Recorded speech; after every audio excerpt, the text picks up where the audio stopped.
Bonjour mes amis, bonjour tout le monde, bienvenue dans cette nouvelle vidéo. Aujourd'hui, je vous fais cette vidéo justement pour répondre à des personnes qui m'ont écrit à travers ma vidéo que j'avais faite en parlant de la réalité du rêve canadien. Et j'ai remarqué que beaucoup de personnes ne m'ont pas compris dans cette vidéo et vous m'avez laissé autant de commentaires. J'aimerais justement vous la préciser à travers cette présente vidéo. Mais tout d'abord, pour vous répondre, j'aimerais à ce que vous compreniez l'objectif de mes vidéos. L'objectif de mes vidéos est de vous faire des vidéos, c'est-à-dire de vous parler de la réalité, de la difficulté et de la réussite, des côtés positifs et des côtés négatifs de la vie ici au Canada. Je ne viens pas pour vous faire des vidéos de mensonges, non. Et je ne vais pas aussi vous vendre de rêves que peut-être si vous planifiez de venir au Canada, dès que vous arriverez, et vous ne poussez pas trouver ces choses-là. Et ça serait pas vraiment bien, ce n'est pas de mes valeurs de mentir, vous voyez. C'est pourquoi je tenais justement à vous faire cette vidéo et de préciser ces points-là. Autre chose que j'ajouterais, c'est que je ne refuse pas ce que vous puissiez avoir l'envie ou le projet de venir au Canada. Mes vidéos ne sont pas là pour exclure les rêves de personne, non. Si vous voulez planifier venir au Canada, vous avez ces droits-là. Mais tout simplement que j'aimerais à ce que vous ayez à côté de votre tête que la vie n'est pas un rêve. C'est-à-dire, vous ne pouvez pas rêver trop et vivre dans les rêves. À un moment, vous devez arrêter de rêver et de vivre la réalité. C'est dans ce sens-là, c'est dans ce contexte-là que je vous fais ces vidéos. Alors, je vais lire juste quelques commentaires. Deux amis qui m'ont écrit et je trouve que c'est bien beau d'écrire, mais lorsque vous n'êtes pas encore sur place, il faut quand même être un peu raisonnable. Il faut être quand même raisonnable dans vos commentaires parce que moi, actuellement ici, j'ai quand même un tout peu de l'expérience ici au Canada. Et à travers ces petites expériences que je essaie justement de vous partager, que lorsque vous arriverez, vous ne puissiez pas être dans le flou.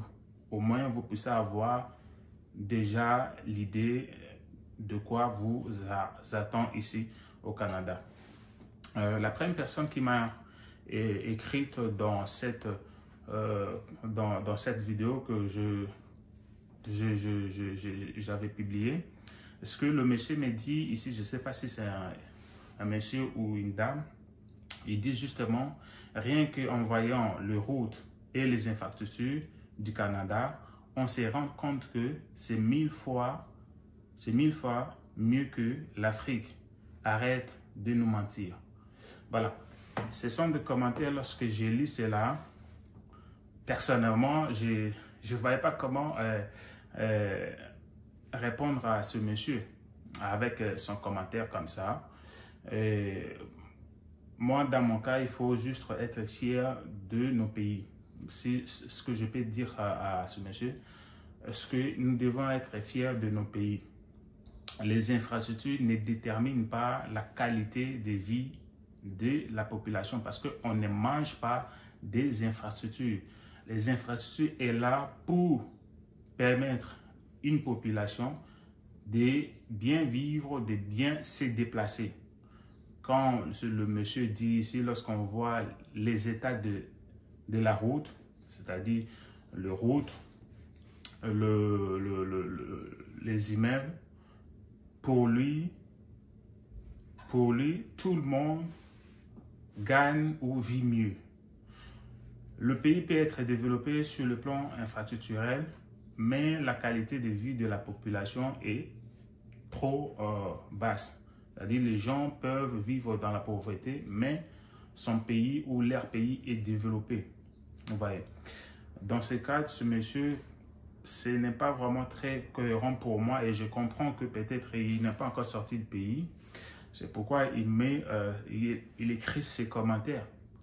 Et même dans nos pays, même si ici au Canada, ils ont des infrastructures, mais dans nos pays, même si nous n'avons pas des infrastructures, mais on a quand même à quoi vivre. On a des toits, on a la possibilité de se nourrir, on a aussi quelquefois la possibilité de se faire soigner lorsqu'on est malade. Mais par contre, ici au Canada, ils ont des infrastructures. Mais vous ne savez pas dans quelles conditions la population canadienne vit. Je vous donne justement un exemple. Ça serait très étonnant pour vous parce que vous n'êtes pas encore arrivé. Mais ici au Canada, il y a la population canadienne qui souffre beaucoup et d'autres qui sont dans la rue qui n'ont pas de toit. Et ils mangent difficilement. Les gens cherchent de nourriture dans des poubelles. Là, vous ne savez pas, vous êtes au pays. Il y a beaucoup de personnes qui souffrent au Canada, mais ces côtés-là, on ne la vous montre pas. On ne vous dit pas ça.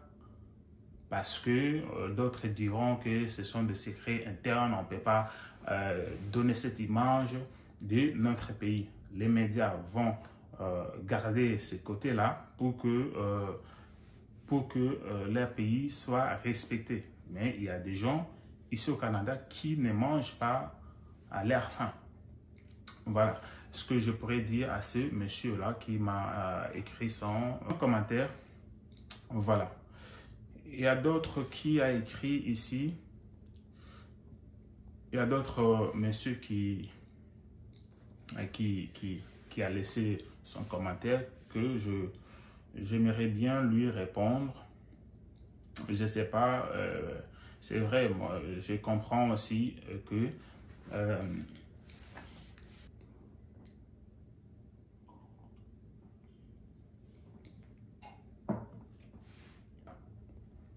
un autre monsieur qui m'écrit pour dire ceci. Il dit, lorsqu'on ne trouve pas de travail, on se retrouve au chômage. Quel génie! Vidéo tellement nulle et qu'on dirait que de la comédie. Des vidéos et d'autres font sérieusement. Je ne sais pas, il voulait me donner une suggestion ici. Là. Et voilà. Bon, je crois qu'il ne m'a pas bien compris dans cette vidéo-là que j'ai fait. Je crois bien, si vous n'avez pas regardé cette vidéo, vous pouvez aller visionner et regarder cette vidéo. Dans cette vidéo que j'avais faite, je disais justement que c'est difficile lorsqu'on ne trouve pas de travail. Dans cette vidéo-là, je disais que c'était très difficile lorsqu'on ne trouve pas de travail. Lorsqu'on ne trouve pas de travail dans un long moment, on risque d'être au chômage. Voilà, et un autre monsieur qui m'a écrit un commentaire, qui m'a laissé un commentaire et je le comprends, mais je comprends qu'il n'a pas aussi encore voyagé, il est peut-être au pays, c'est pourquoi il me laisse un commentaire comme ça.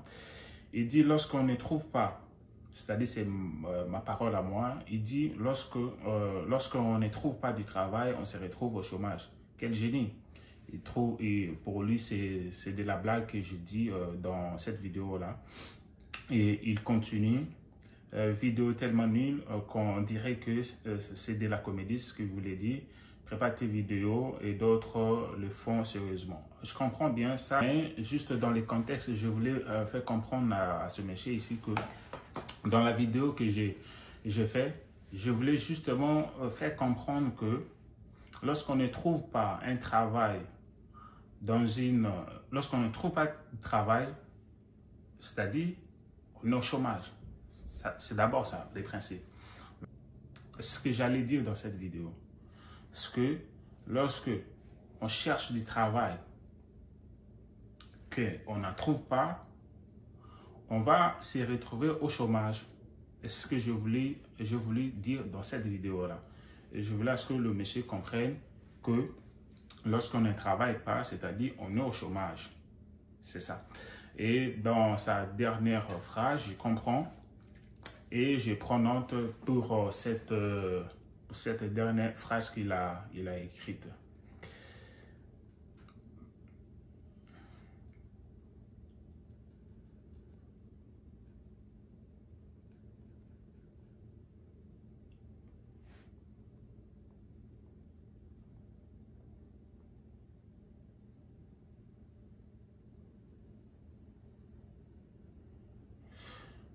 OK.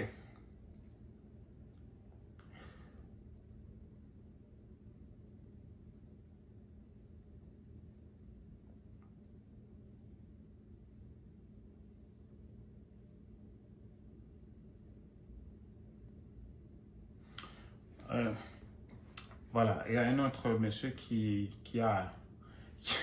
m'a laissé un commentaire et moi, je comprends bien. Il dit quoi comme, dis donc, laisse tomber, ne remplis pas les oreilles. Tu racontes de n'importe quoi. Voilà des gens comme ça qui sont en pays, qui ne savent pas comment la vie de l'extérieur elle est. Et à travers son téléphone, il laisse des commentaires. C'est facile de laisser des commentaires. Mais moi, ma question est de demander à monsieur, actuellement au pays, qu'est-ce que toi tu fais?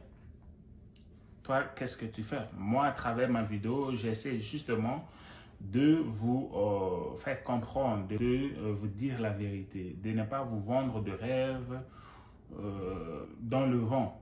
Vous voyez, je fais quand même quelque chose, mais toi, qu'est-ce que toi tu fais? De pouvoir me laisser un commentaire comme ça, que moi j'ai remplissé tes oreilles avec de n'importe quoi. Il n'y a pas de problème, cherche un moyen de trouver un visa et de venir au Canada. Et toi-même, tu verras à quoi ressemble le Canada et la vie du Canada. Et surtout, lorsque tu viendras, il faut venir avec un bon statut. Ne viens pas, tu viens comme étudiant et puis tu veux changer le statut. Non, lorsque tu viens comme étudiant, garde cette statut-là et continue tes objectifs. Et tu comprendras à quoi ressemble la vie du Canada. Pour terminer, je vous demande, vous mes amis, de pouvoir vous abonner massivement à travers cette chaîne afin que nous puissions au moins atteindre notre 1000 abonnés dans cette chaîne et de ne pas oublier de partager et de liker cette vidéo. Je crois bien que j'ai répondu à quelques commentaires que je voulais répondre et à très bientôt pour une très prochaine vidéo. N'oublie pas encore de partager et de liker cette vidéo. Merci et à très bientôt. Au revoir. Merci beaucoup.